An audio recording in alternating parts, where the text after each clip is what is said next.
খুব ভালো লাগলো। সবাইকে সবাইকে শুভ অপরাহ্ন। অনেক সময় ধরে আপনারা ধৈর্য ধরে ক্লাস শুনছেন, আমিও আপনাদের সাথে আছি। আমি ক্লাসের জন্য দুপুরে লাঞ্চে বাসায় যাইনি, চমৎকার ক্লাস উপভোগ করছি। বিশেষ করে ডাক্তার মজিদ স্যার যেভাবে ক্লাস নিয়েছেন, আর আসলে বলার আর কিছু বাকি রাখেন নাই।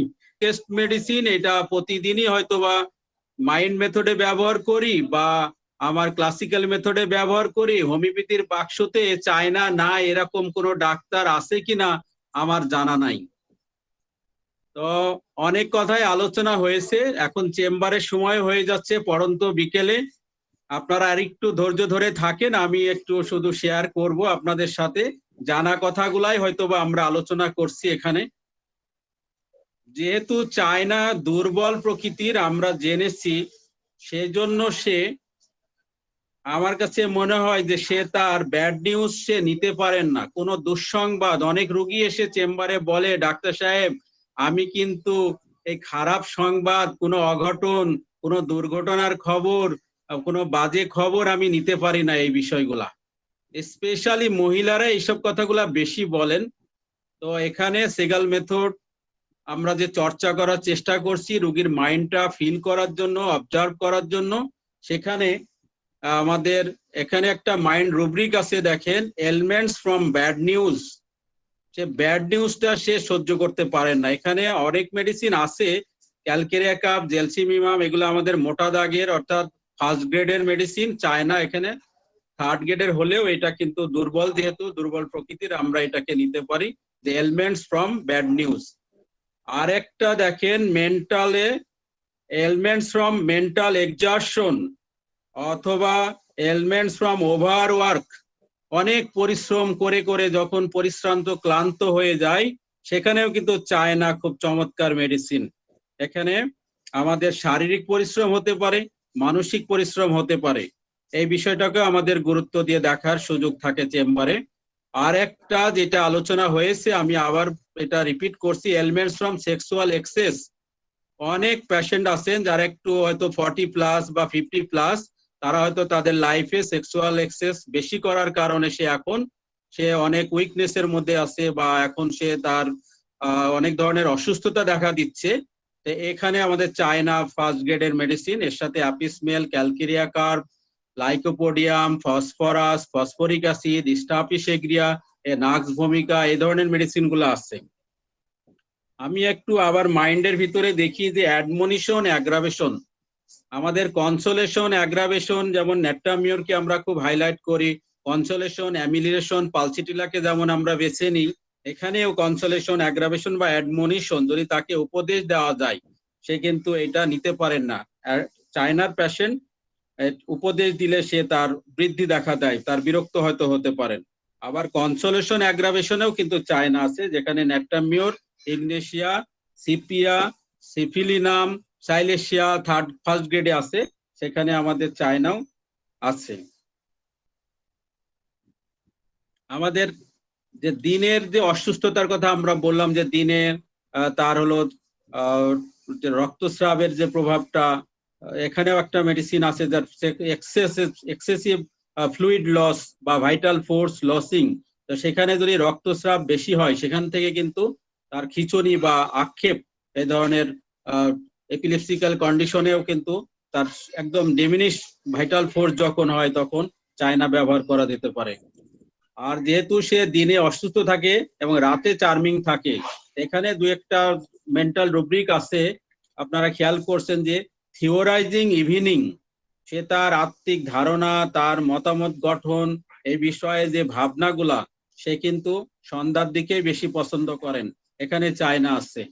তারপরে মার্থ নাইট আনটিল 2 AM, এ রাত 2টা পর্যন্ত তার আনন্দ উল্লাস উচ্ছ্বাস হাসি খুশি তার ভিতরে থাকে, এখানেও চায়না আছে।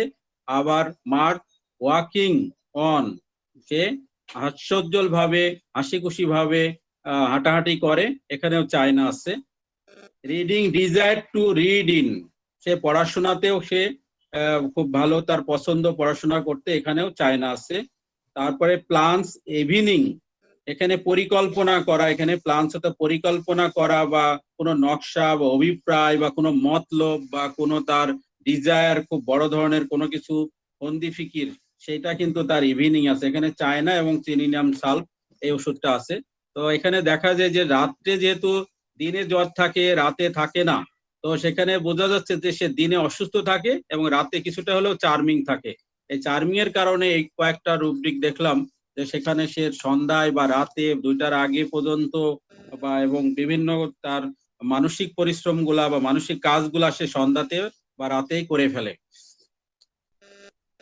আর আমি আরেকটু দিদি খাওয়া দাওয়ার বিষয়ে, আমরা তো সেই ফার্স্ট ইয়ার থেকে জানি চায়না খুব খেতে পছন্দ করে বা চায়নার পেটে গ্যাসে ভরা থাকে। চায়না কার্বোভেজ এবং লাইকোপোডিয়াম নিয়ে আমাদের ডিফারেন্সিয়েশনও আমরা জেনেছি ইতিমধ্যে। চায়নার পেট সর্বোত্তম ফুল অ্যাবডোমেন হয়ে থাকে, কারণ সে তার স্টুল পাসিং হলেও তার এই উপশম হচ্ছে না, তার ঢেকুর উঠলেও উপশম হচ্ছে না। এই কারণে চায়না সে কোনোটাতেই উপশম পায় না, সবসময় পেট ভর্তি থাকে। কিন্তু তার কিন্তু ক্ষুধা থাকে, প্রবল ক্ষুধা। প্রবল ক্ষুধা সত্ত্বেও খাদ্যদ্রব্যের দৃশ্য সহ্য হয় না তার। অর্থাৎ ক্ষুধা আছে বটে কিন্তু খাইতে অনিচ্ছা। এই ক্ষেত্রে চায়নার একটা মেডিসিন আছে, মেডিসিন চায়না মেডিসিনটা আমরা ইউজ করি। তবে সে কিন্তু পেটুক। একটা রুব্রিক আছে মাইন্ড মাইন্ড চ্যাপ্টারে, যে ইনডিফারেন্স ইটিং টু ইটিং। সে খেতেই থাকে, তার পেটে গ্যাস, পেট ভরা, বাট সে কিন্তু অতি ভোজনেও কিন্তু সে খুব পারদর্শী। এখানে চায়না এবং স্টাফিসিগ্রিয়া, চায়না মেডিসিনটা এখানে তার পেটুকতার কারণে আমরা এটা ব্যবহার করতে পারি। তার যে রাগের কথা আমরা ইতিমধ্যে আলোচনা হয়েছে, অ্যাঙ্গার এলমেন্টস কেয়ারসিং ফ্রম, তাকে যদি আদর যত্ন স্নেহ ভালোবাসা বেশি দেখানো যায় তাতেও সে রাগ করে। অ্যান্সার্স আনইন্টেলিজিবলি, এখানেও চায়না আছে। সে তার কথাবার্তার ভিতরে তার খুব ইন্টেলেকচুয়াল মনোভাব সে প্রকাশ করতে পারে না। সে দুর্বলতার কারণেই হোক বা তার এটা তার ক্যারেক্টারের কারণে হোক, তার কথাবার্তা কিন্তু আনইন্টেলিজিবিলিটি প্রকাশ পায়। আর অ্যাংজাইটি, তার যে উদ্বিগ্নতা, সেখানে অ্যাংজাইটির মধ্যে একটা রুব্রিক আমি দেখেছি যে প্রোড্রোম ডিউরিং। প্রোড্রোম হচ্ছে যে পূর্ব লক্ষণ, রোগের কোনো শুরু হতে যাচ্ছে বা কোনো কিছু শুরু হবে, পূর্ব কিছু একটা প্রস্তুতি হচ্ছে, সে তখন সে এটা নিয়ে সে উদ্বিগ্ন প্রকাশ করে। আর্সেনিক আছে এবং চায়না আছে এখানে। তার একটা উদ্বিগ্নতা, অ্যাংজাইটি শুরু হয়ে যায় প্রোড্রোম ডিউরিং। তার যখন পূর্ব লক্ষণ দেখা দিচ্ছে, হয়তো গ্যাসের একটু মনোভাব হচ্ছে, মনের ভিতরে একটু হচ্ছে গ্যাস হচ্ছে, তখনই কিন্তু এটা নিয়ে তার অ্যাংজাইটি শুরু হয়ে যায়। আবার অ্যাংজাইটি ফিউচার অ্যাবাউট, খুব পাশাপাশি রুব্রিক এখানে আছে। আরেকটা রুব্রিক আমরা নিতে পারি, সেটা হচ্ছে ডিলেরিয়াম ডেপ্লিশন আফটার। এখানে ডেপ্লেশন কথাটার অর্থ হলো যে অবক্ষয়, শূন্যতা, গ্রাস করে নেওয়া, নিঃশ্বসন করে নেওয়া। তার যে শরীরের সবকিছু যে শেষ হয়ে যাচ্ছে, এই জন্য সে প্রলাপ বা বিকারগ্রস্ত হতে পারে। ডেপ্লিশন আফটার, এখানে এখানে আফটার। এবং এখানে আরেকটা ডেলিরিয়ামের আরেকটা রুব্রিক আমরা নিতে পারি, delirium loss of fluids from. এটা ভাইটাল ফোর্সের সাথে তুলনা করা হয়েছে, লটস অফ ফ্লুইড বা এক্সেসিভ ফ্লুইড লস। এখানে এই ক্ষেত্রেও অতিরিক্ত ফ্লুইড লসের কারণেও ল্যাকটেসিস এবং চায়নাতে ডেলিরিয়াম তৈরি হয়।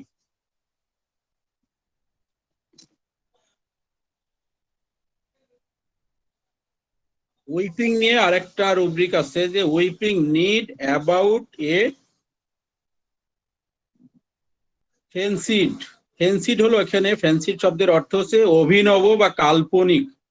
তো তার কাল্পনিক কোনো চাওয়ার জন্য সে কান্না মানে কেঁদে ফেলে আর কি। তার যদি পূরণ না হয়, যেটা আমাদের আলোচনা হয়েছে যে তার যে হিন্ড্রেড, সে তো হিন্ড্রেড, ডিলিউশন হিন্ড্রেড হিজ, যা সে করতে চেয়েছিল, যার সে স্বপ্ন ছিল, সেটা যখন পূরণ হচ্ছে না, এটা হচ্ছে হিন্ড্রেড। তো এখানে চায়না আছে যে সে তার যা হওয়ার কথা ছিল সে হতে পারে নাই, তো সেই কারণে সে তার অসুস্থতা। Delusion work hindered at work is, তার সে উচ্চ আকাঙ্ক্ষা ছিল একটা, যে বড় ধরনের কিছু করবে বা বড় ধরনের কোনো কাজ সে করে ফেলবে, কিন্তু হয় তার অসুস্থতা বা ফিনান্সিয়াল কারণে বা ফ্যামিলি কারণে হয়তো বা সে করতে পারে নাই। এখানেও কিন্তু চায়না সেকেন্ড গ্রেডে আছে। আর কেয়ার্স ফুল অফ ট্রিফিলস অ্যাবাউট, এখানে তার কেয়ারটা হচ্ছে তাকে যত্ন করা, আদর করা, স্নেহ করা, তার মায়া মমতা দেখানো। তো সে সামান্য বিষয়েও সে কিন্তু এটা কেয়ার, সামান্য বিষয়েও সে এটা নিতে পারে, সামান্য সামান্য কেয়ারও সে নিতে পারে, যে কোনো ছোটখাটো কেয়ার সে নিতে আগ্রহী। এখানে আর্সেনিক এবং চায়না আছে। তো আমরা মোটামুটি আরেকটা রুব্রিক আছে যে উইপিং কেয়ারসিং ফ্রম, তাকে স্নেহ ভালোবাসা দিলেও সে কিন্তু কেঁদে ফেলে, যেটা অ্যাডাপ্টেশন ওখানে আছে। আর মোটামুটি আমরা আগের দুই